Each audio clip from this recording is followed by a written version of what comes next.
Пойдем папу встретим. Посмотрим, на какой папе машина. Ты тоже идешь?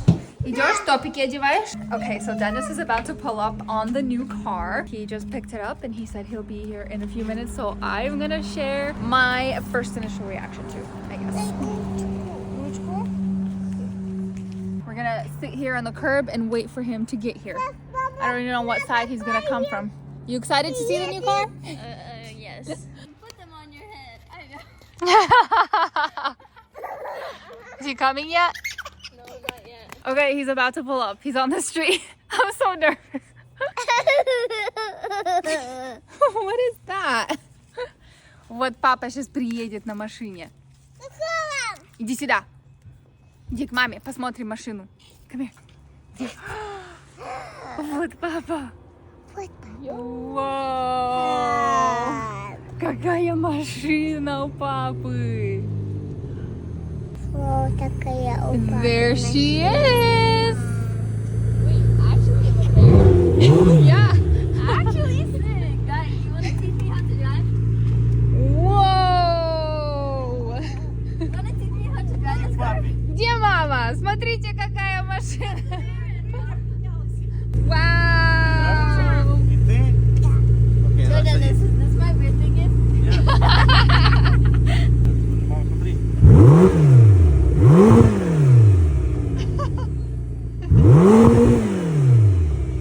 He opened the trunk. How do you even close this? Just push it? Oh wait, there's a button right there. This isn't even a white. It's like a gray white. Okay, Kane. Kane, ничего не нажимай, okay? Hey. Oh, no, he's trying to start it. No, No, don't touch. Ты сейчас уедешь? No! Зайчик, там нету кресита, ну, подожди. Це на четвереньках залазити в машину. Kane, ты куда лезешь? Wow, what a spacious trunk. Let's see where my engine is. Kane, не лезь. What are you Kane. doing? Kane, He's a car guy, like his dad. he's stepping on the bumper like it's a freaking step. Я не знаю, когда открывается, to be honest. Где там мотор есть? I think it's right. Oh, hey, where are you going? This guy, you cannot keep him out of here. Okay, get away. Hey, stop. Ты, сидеть. На руках сядь и сиди. Эй, все, больше нельзя сюда. Stop. Where? Окей, все, сидеть. Ничего не нажимай. No. Иди красиво, или сейчас папа закроет машину и не будешь играться. Что это за машина, Крис? Макьяя. Кейн, что это за машина? Макьяя. Да. Мы сейчас будем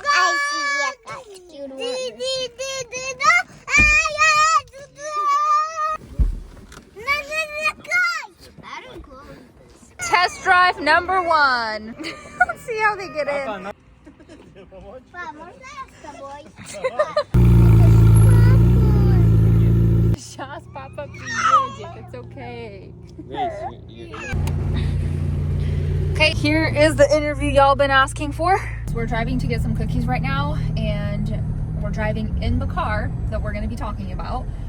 So if it's a little bit loud, it's probably why, because it's a loud car, but he doesn't want to do this in any other way because he doesn't have the time to just sit down and do this. So we're on our way to get some cookies because we're going to go to a friend's house and visit them. They just had a baby recently. Anyway, we're going to do our interview right now, I guess. I feel so honored to be on your channel. I feel honored having you. Me? Yeah. Okay, go ahead. Fire away. Anyway, so why a McLaren?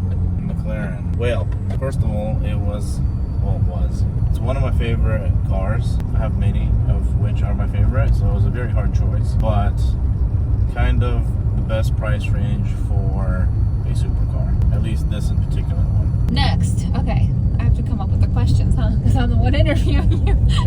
I didn't really do this. Didn't really beforehand. think about this interview. No. Do you want to tell people how much it cost? Since you mentioned price range. Did I? You did. How much did I say? you didn't say how much. You just said it's the best car for this price range.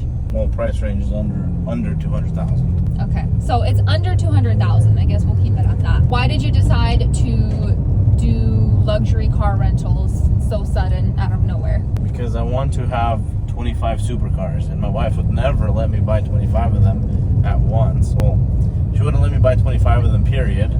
So the best way was to trick her into like, hey, I'm gonna open a business because, you know, I'm an entrepreneur, and you know, I'm gonna buy these cars, rent them out, but she doesn't know that I'll be driving them between rentals, you know. So that's why. Was that supposed to be a secret? Because now I know. No, they won't tell you.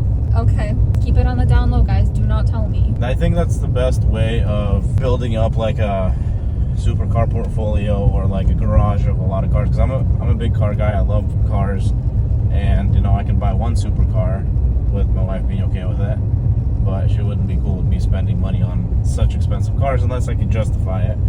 So end of the day, after doing my research and talking to guys that are in this industry, you know, you can buy yourself a car, it can pay for itself, and you have it in your garage. And end of the day, it low-key becomes, instead of a liability, it's more of an asset. Because once you got 20 supercars, you kind of have, like, you can get them appraised, and it's actually worth something. Instead of when you have one, then it's just a depreciating asset. Yeah. I was actually going to mention that after he mentioned, like, I would never let him get a supercar. And that's one of the reasons, because I don't necessarily, like, have a, I guess, legit job, like 9 to 5, where I, like, bring in a steady income or anything. So for me, as the wife, the helper, it's important to kind of cut costs and, like, save wherever I can and do my part. And so when I'm thinking about our future and, like, you know, he's making money basically for the both of us, like paying all our bills and everything, if it's not an asset, then we don't need it. Like, I sometimes will have to, like, kind of keep him in check and be like, do we really need that? Like, do we really need that? Does that fit our future goals? Like, how are we going to pay for this? How can we pay for this in a way where we don't really feel it and it's not taking out of our income? You know, it's like more like, again, buy assets instead of liabilities. And to make this purchase be more not really an asset for now, we don't know if it's going to be an asset or not, because we're not exactly sure how the whole rental thing is going to go, but it's not a liability for us at this point because of the way we went about to even purchase this car. Do you want to tell them how you got this car at this price range? Because obviously we didn't just have a little under 200K to drop down on a car like this. I don't even know how to explain it, you know. I just feel like, you know, getting into all the technicalities, how you get it, I feel like that should be like a separate video that I might do on my channel. Like, I'm thinking about starting... Is that a drop of your opening up your own YouTube? Not on YouTube, but I think, well, first of all, the car is going to have its Instagram for the rental stuff. Okay. Like, I don't think your audience really gives a crap about... No, I'm not. You know? I'm not asking you about, like, how to get approved for this kind of car or anything. I'm just like, how you even build up a capital to even get this kind of car, you know? Because we didn't pay all cash, you know? And I always get questions about, like, what you do for work, which I honestly don't really know myself. Well, what are we going to tell him? Oh, well, he traded in the G-Wagon. Well, yeah, so... Well, how did you get the G-Wagon? No, I know. So I guess you do have... My point, that was my next point, is, like, this isn't, like, an overnight thing. Like, we did save up for years and build up to this point where he had a G-Wagon that was fully paid off, and then he also had his TRX, which I got a lot of comments on that one, and how everyone is like, oh my gosh, it's a TRX. So a lot of guys were going crazy over it and he actually really loved it too. But since the G-Wagon was fully paid off, I guess you can say that was like cash that we put down, because he traded in his G-Wagon. And then to basically not have the payment higher than what we had on the TRX, we also got rid of the TRX, right? Yeah. Is that? Yeah. So we also got rid of so we got rid of 2 cars basically to get this one car, and hopefully this car will be an asset, like we mentioned before, and will rent out well. Otherwise, it's kind of like one of those cars where it's kind of useless because it's a sports car. You can't put the kids in the back. You can't, like, we got flooded the other week. Well, what would you do without the TRX, you know? So I feel like we need a truck regardless. and maybe in the future we can pick up another one. Definitely going to be picking up a truck, but for now, we got rid of the G-Wagon, which was a ton of money down, and then added more money on top just to get this car. I definitely don't recommend anybody going out there buying a supercar and having a $3,000 or $4,000 payment. I'm all about buying things for cash. Especially when it's like this, when it's more of like a luxury, it's not a necessity. Like, I don't like debt. I don't like payments. I would rather be liquid. That way, if anything happens, I have the assets to pull money from. But I'm all about not having large sums of debt. I hate debt. Yeah, especially with this like economy, it's very unpredictable. You never know what can happen tomorrow, and when you're in so much debt and you have such high payments every single month, that's very risky business. So we try to keep our cost of living pretty low so that we're not like in debt or anything. We do have quite a few assets, so that's definitely helpful and like is on the safer side compared to like just having a regular job where if you lose it you have really nothing else to pay the bills with. So yeah, that's kind of that. Do we have anything else to add? No, I don't think so. I don't really know what questions you wanted to ask. But well, I just wanted to kind of be open about why we came here. It's not just like a random trip that we just decided to take just for fun. Like, this is why we came here, is to sign paperwork. One of the reasons why we came here. Okay, yeah, you did end up having last minute other business things come up that you need to be here in person for, but this was really the thing that you came here for. Because for the rest of the stuff, you could have like hired somebody else to do that stuff for you. So anyway, that's that. Just kind of wanted to update you guys on why we're here, why we bought this car, what our plan is with it. And a lot of people might wonder why you would want to take a car that's almost $200,000 and rent it out. You know, my dad doesn't understand that. My friends don't understand that. They're like, why would you take this car? Is insane. It's fast. Like, you got to know how to drive it. It scares me. I'm not a professional driver by any means, but like the first couple days having this car, I was scared driving it because, when you wreck Honda Civic, not hating on the Honda Civic guys, but it's a couple like 10 20,000, you're done. You fix it. This car, I mean, the bumper alone's like 7,000. I can't imagine how much any of the engine work is. However, I bought this car with the intentions of renting it out. Therefore, I'm not attached to it. I don't like...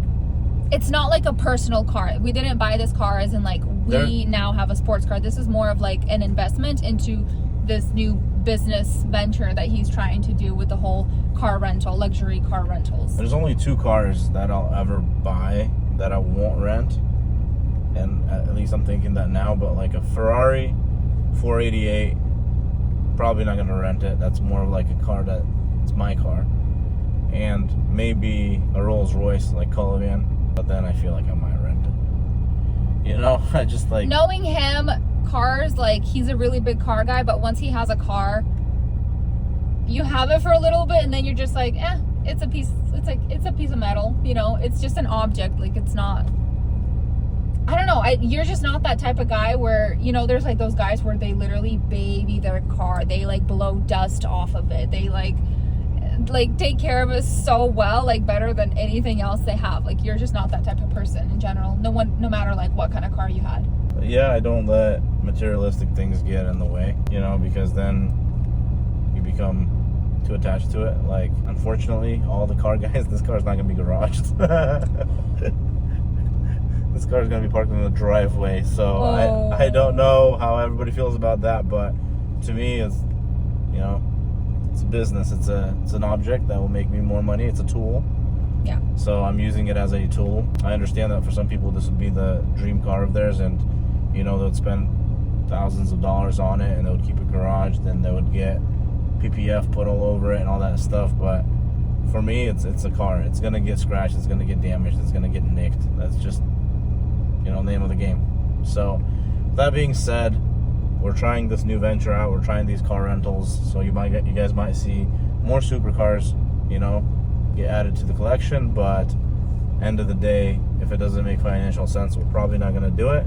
We didn't buy this car because we made it. We bought this car because If it wasn't for this business plan of his, we would not get this car. Like I don't feel like we're at that level where we can have a car like this. No, it depends what you mean by that, because we can buy this car for cash. You know, that's not really. But what I mean at that is, like, I don't understand people that have really nice cars but don't have like a nice house to show for it. And at this point, we don't have a nice house to show for it. So I feel like we cannot have this nice of a car but not have a nice house. Well, the nice house is coming. That's what I mean. I feel like everything kind of has to delayed. be balanced. 100%. This car does not match the house right now, for sure. But And to get the house to that point, like, we need, you know, a good amount of money as well. And it's like, we could have used this money to do that, but. Well, yeah, we will get the house to where it needs to get. You know, that's not the problem. This money is just about, like, you know, you either sit on your money and have it lose value, or you invest it and have it bring money. Because, I mean, I will share the numbers with you guys more once I rent the car. So we'll see how much it's going to bring in. But from what I heard and from the research that I've done, you know, this car can bring you anywhere from $5,000 to $10,000 a month. With that being said, that would mean that this car brings in about as much money as an Airbnb does. However, we invested $500,000 into our Airbnb. Yeah. And there's a lot more maintenance. Less than $200,000 into this car. So, you know, like, for the cash on cash return, this car would make more sense if it works out. So if it doesn't work out, then I'll sell it. You know, I'll sell the car and probably gonna buy myself, you know, something nice to drive, but I'll still have my sports car that I like. Yeah. I guess we could have done that. Yeah, I don't know why it's still on. You were stopped. Yeah, another fun fact. I burnt a full gas tank in one day. How? So, where'd you go? We were joyriding. And we went through a gas tank in one day. That was interesting. Other than that, everything else is cool. I mean, here's the car. We can show you guys. It's pretty basic as far as, like, there's not much cool things. You got this little tiny screen. Doesn't have Apple CarPlay. If you want Apple CarPlay, it's an extra $2,000 upgrade. And then you just got the steering wheel. Feels super nice. This car does come with a sound system. Well, some of them, they all do, but this one's upgraded. It's Bowers Wilkins. And then here's probably one of my favorite features. After my wife turned off my car, I got to turn it back on to show you guys. All right. Oh. So you guys see this? I can tint it. Oh, because it, like, went dark as soon as the car turned on. Living in Florida, this is a cool feature to have. So you can just sunshine, no sunshine, daytime, nighttime. daytime. All right. Thank you guys for listening to this interview. If you guys are interested in me opening up my own channel and being a chotch on social media, I'm down. But you guys have to blow up the comment section and say, hey, we want this chotch. Yeah, or, I mean, I don't know. It's really hard to catch him. I was going to say do, like, a weekly update, or even, like, a monthly update on, like, how the business is going and how much, you know, revenue we're bringing in. But I don't know how that's going to work out. Maybe if he has his own channel, he'll take it more seriously. Yep. So motivate in the comment section. Yeah. Anyway, guys, this is kind of what we're going on right now. And thank you guys for being here. Thank you for watching this. If you made it to the end, leave any comments below that you have, questions, if you want him to open up a channel or not. And another thing is, this car is like a squat master. You do like 200 squats a day in this car. Here, watch. We're gonna show you guys how Marina gets her workout in. Wait, how do you open Here's how you get. Wait, is that the window or window? No, don't touch that. Open. Oh, you just look. Yeah. See, I don't even know how to open.